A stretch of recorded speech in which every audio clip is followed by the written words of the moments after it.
The dispute between these two Western Pennsylvania institutions was a cause of and troubling anxiety to many in Western Pennsylvania, from individuals to businesses to associations.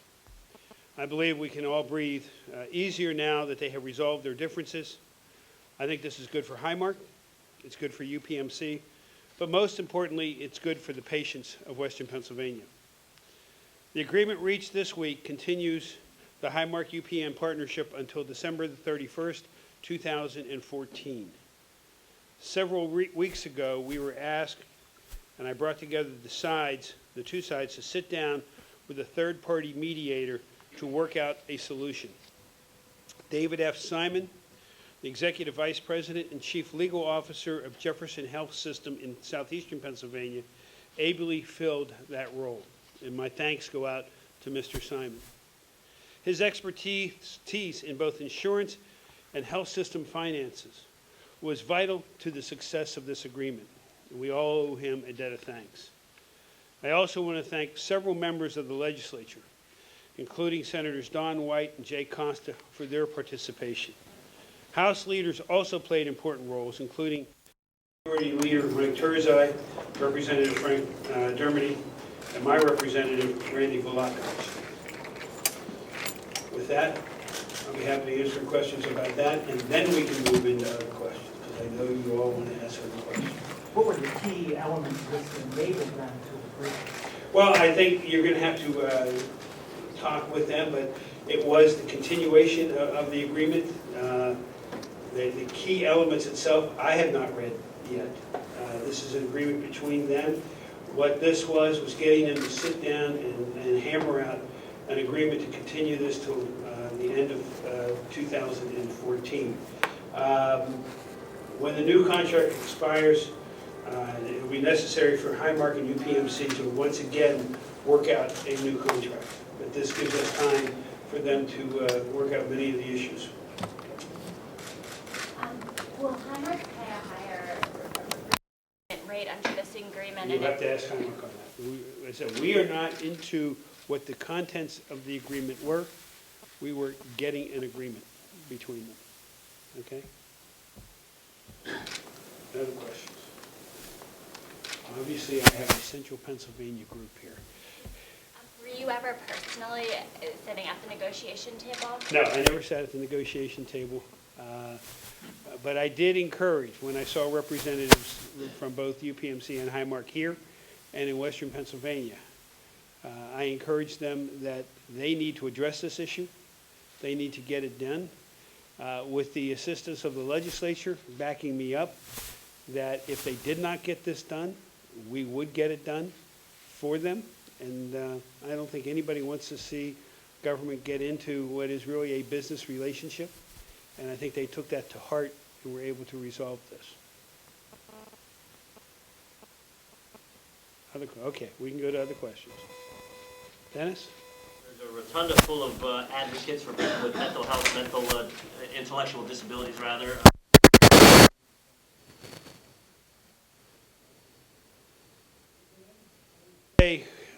We don't want to have budget cuts, but we have options.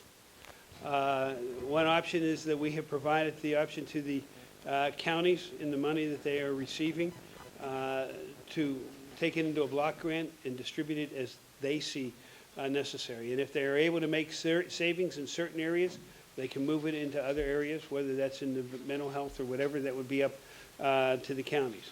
But this is as a result of a down economy. We are slowly starting to come out of this. I have made a promise that we will not increase taxes on the people of Pennsylvania. We will stick to that. But we will, as the revenues increase, be able to adjust to that.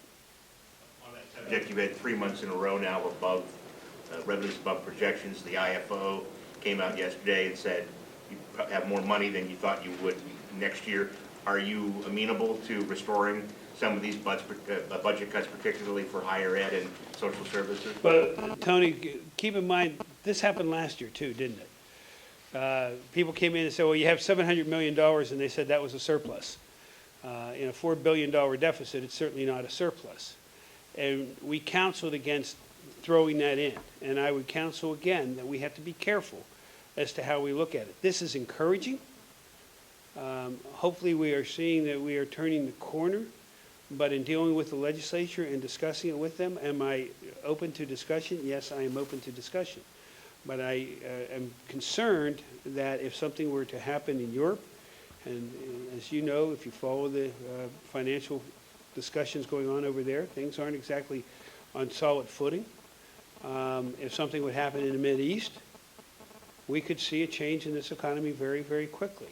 And what I'm going to look at is sustainability into the next year if we would make an increase. So it's very important that we, be positive, and I am positive about this. Also positive of the fact that we have seen continued reduction in unemployment rate. We're 0.7 of a point below the national average. I'd like to see that continue. I'm positive when I see developments like the Shell cracker facility being located in western Pennsylvania, and that eventually will bring on thousands of jobs. I'm positive when I see the, yesterday's purchase by Delta of the ConocoPhillips facility, and hopefully movement in the Sunoco, that we can keep unemployment in check and continue to go down. But just as those predictions were made in February based upon the facts of then, these are made upon the facts of today, and they could change very quickly. So when we make budgets with the legislature, we have to take into account the facts that we have before us, but we have to be cautious and not get ourselves in the hole real quickly. Does that apply for school districts too? You had a little bit harder answer to that a couple of weeks ago. I'm just wondering if it's... Well, I still have, the school districts have to control their spending. School districts, higher education cannot be the only aspect of an economy that believes itself to be recession-proof. Governor, do you have any position on the bill that the House is voting today, 2150, as to whether the business tax bill, or that should be part of this year's budget or something for another year? I've not had any briefing on the business tax bill at this point, as you just described. I'm not quite sure about it, so I'm not going to comment on it right now, but get back to Kevin and we'll comment. Okay? Dennis? Yesterday, a lawmaker introduced a bill that would not allow a person to run for 2 offices at the same time, basically resign to run.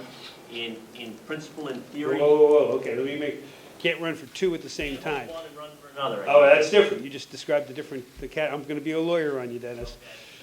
Your thoughts on that concept? Well, that is, I believe in some states that is the case. In other states, that's the tradition. I mean, I know where you're going. This is the Attorney General issue in Virginia. That is a tradition. It is not a law. That would be up to the legislature to decide. But if that were to be the case, I think it should apply to everybody. For instance, if a member of the Senate wants to run for lieutenant governor and they're in the middle of their cycle, it should apply to them across the board. Okay? In the back. Governor, yesterday the House State Government Committee considered a series of bills that deal with the public pension systems. You had touched on about 2 weeks ago the thought that there should be something done, particularly with some of the struggling school districts' pension. Can you say anything more about what you think should be done, or if you have any particular thoughts on that series of bills that were considered yesterday? I won't address the series of bills that were considered yesterday. I didn't see them. I will address the issue of pensions, and it's something that I have addressed to some of the leadership just as recently as Monday. We have to fix it. It's this simple. I think, and I'll ask you to put in the exact correct number. I think it's $1.1 billion of today's budget that we're in, of a $27 billion plus budget. The projected budget that we're in is $1.6 billion. By 2016, it's $4 billion plus. I equate that to a Pac-Man or a tapeworm eating up the budget. I do not see the economy growing at that kind of rate, and even if it did, it would just keep us even. If we do not address this pension issue now, we will be worrying about how we pay for the pensions, and we won't be able to pay for other needed services. Do you have ideas on what to do about it, and can it be done in the next 2 months? Internally, they have been working with me. I've been, it's a big issue. I've been going to school. on this issue. There are legal issues that we are taking a look at, and it has not been presented to me just yet, but there are approaches that may be available to be taken. Can we get that done between now and the end of the budget? No. I think it is something that, with the legislature sitting at the table with me, we start taking a look at in the summertime and in the fall, and more likely than not, it is a new General Assembly in January that will start addressing that. But it has to be a priority. I believe you said before, though, that you would support switching to a 401K type system. Absolutely. That won't do anything about today's obligations. No. however. No. Would you support pushing off today's obligations farther into the Now future? you're getting into the details that I'm not willing to go to at this point in time. On its most basic level, though, you can only deal with benefits to new members, right? I mean, you can't go in and change benefits for people I'm not- who already get pensions. I'm not going to go there right now because I haven't gotten there in my education. Okay?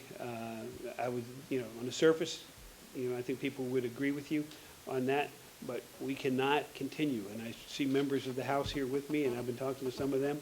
If we continue going the way we are going, all of our money will be going to the pension issue. Charlie?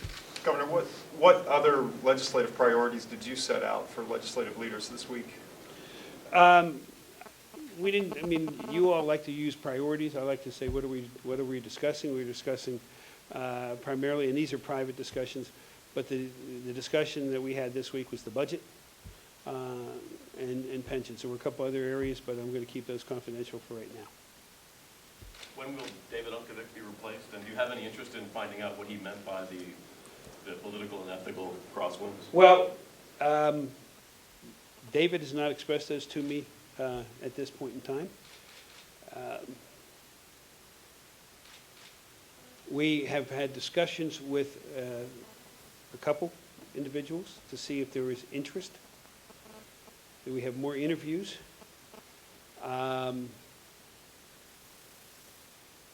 I think you can tell that it would take a certain type of individual that would willingly and voluntarily place themselves in that position. And you read between the lines on that one. Yeah, Governor, the House today is expected to vote on a bill that would open up the former Foxwoods casino license in Philadelphia to statewide competition. There's also some sentiment in the Senate to simply delete that license, that the market is saturated. Do you have any thoughts on which would happen to that casino? Well, I will tell you, we're having discussions within the administration about it, but I look at it this way. There has always been an anticipation for that license, and that license, if granted, I would hope, will continue to deal with providing money for property tax relief. And I always think that we need to look at property tax relief. So that means what? Pleasure. Back to Highmark and UPMC for a moment. Yes. When you said that if they didn't get it done, we would get it done for them, what did you mean by that? I just left it that way. I wasn't going to tell them. You want to elaborate? No. I think the legislators and I were somewhat in agreement. We were not going to let the people of Western Pennsylvania live in the world of anxiety that they have lived in, and keeping in mind that both of these institutions were nonprofits that have received a great deal of benefit from that status. So that's a status that could be taken away? No, you do not. There were a number of different avenues, I think, that were being discussed by legislators that I think were legitimate. And what we were doing is sending a clear message that we think that these two institutions had a tremendous responsibility to deal with their disagreements and not affect the people of Western Pennsylvania the way they were. Okay? Charlie? Governor, if you are convinced that you have some more money to plug into the budget this year to either raise spending in certain line items or restore cuts that were proposed, where would you put the first dollar of new money back in? Well, first off, that's an assumption that we do have that money. I want to see that. I want to have discussions with the legislature. You know, it is difficult, and what I keep reminding people is this is the size of the pie. If you've been on some of my press conferences, you know this say, here's the size of the pie. Question is how you slice it up.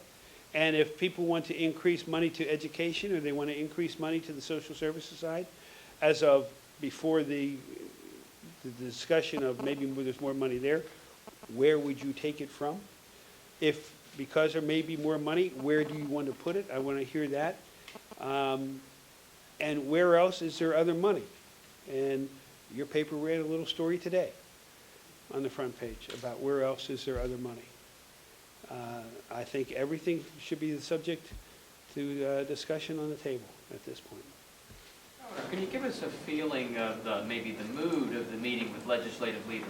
Talking about budget discussions, coming off of some grueling years, how are folks feeling and what's your outlook for when it might get done? Well, obviously, I believe it'll be done on time. And hopefully it won't be 10 minutes before midnight, that we won't have to have this picture again. And I am cautiously optimistic that we may actually get it done before 10 minutes before midnight. And I would say the discussions that we had were very productive and very cordial. Peter? Governor, the House is poised to pass House Bill 2150 today, which would embark on a 10-year plan of cutting business taxes, most notably the CNI, but also of the NOL. Is that what you were talking about? And I apologize. No, and I wasn't sure what he was talking about. You all are familiar with the numbers. I never get familiar with the numbers. You just tell me what the bill is. The one that would cut all the business, that would set your business tax priorities for the next 10 years and all of your term, and would also tighten some of the, increase some of the ability of the Department of Revenue to check whether companies were using loopholes to go to Delaware, Nevada, et cetera, to evade tax. Secretary Muser yesterday said that you wanted to wait, and this was a time of economic uncertainty, and this was a big bite to take. Since then, the House RSA, he didn't say that. Where are you on that? Well, first off, I appreciate stories that are accurate. And from what I hear, and I haven't read the story, it wasn't exactly accurate, nor were the headlines. And some headlines today in stories weren't accurate. And if you think I bristle with those, I absolutely do. It was a 2-minute discussion for 90, like 2 I'm seconds. sorry? The story in question was with me, and that was all he said. There wasn't anything to take out of context. What I will, okay, what I will tell you is this. We have to balance a budget. We will work on getting a balanced budget. I made it a campaign promise that we would like to reduce the CNI. We are continuing to reduce in this budget the capital stock and franchise tax. We did last year, and what we are now seeing are revenues that are coming in. As we reduce that tax, revenues are coming in higher. But I, at this point today, don't know that we're in any position to reduce the CNI in order to balance this budget. Okay? But the bill doesn't do it this year. The bill does it toward the future. Well, and as we go through the future, we will take a look at it one step at a time. But we have to have the revenue. I mean, we have reduced the budget of Pennsylvania from close to $29 billion to a little bit higher than $27 billion. You tell me when the last time was that happened. We're controlling the spending. And that's what we're going to have to live within those means. And in terms of this bill, would you like, is this something you can do with the budget, or is this something you would do after the budget in your view? Well, in terms of the discussion. I'm not, right now, I mean, I've not sat down with the entire bill at this point in time. It has to go over to the Senate.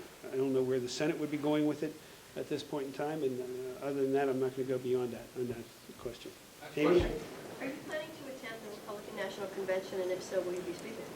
Am I planning to attend? Yes. Have I been invited to speak at this point? No. If they invite me to speak, I will speak. I will say, as the last point, I did have the opportunity to attend the White House Correspondents' Dinner. I think you all should have one similar to it. If you can get 2,800 people, it was a mob scene at that. It was very entertaining, and I thought, you know, I'm remembering our gridiron. I hope you guys intend to do the gridiron again, because I think they gave me some material to use at the gridiron. The Washington Times. Okay. So, and that room was so big that I was so far in the back. next to last row, was good for getting out the door real quickly. That it was, I was pleased that they had the big screen so you could see the people, because you could barely see the dais as far back as we were. Thank you all.